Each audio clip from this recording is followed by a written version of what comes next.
काशी से कुछ दूर एक छोटा सा गांव था। शांत, सरल और सीधे साधे लोगों का गांव। लेकिन इस गांव के किनारे एक पुरानी हवेली खंडहर बनकर खड़ी थी। बचपन से ही लोग कहते आए थे कि वहां से रात में अजीब आवाजें आती हैं, कभी किसी औरत के रोने की, कभी किसी के जोर से हंसने की।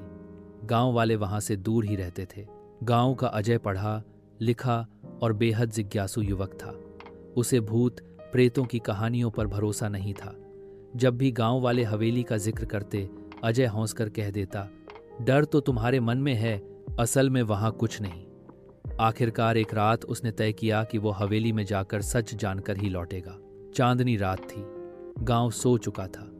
अजय हाथ में टॉर्च और डायरी लेकर हवेली पहुंचा।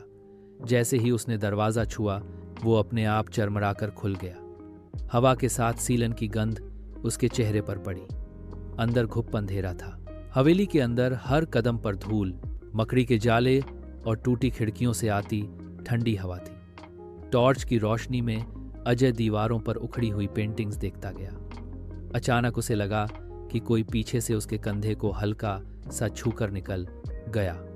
वह तुरंत मुड़ा, पर वहां कोई नहीं था। सीढ़ियों से ऊपर जाते ही अचानक लाल सी रोशनी फैली, जैसे किसी ने दीपक जलाया हो, लेकिन वहां कोई दीपक नहीं था।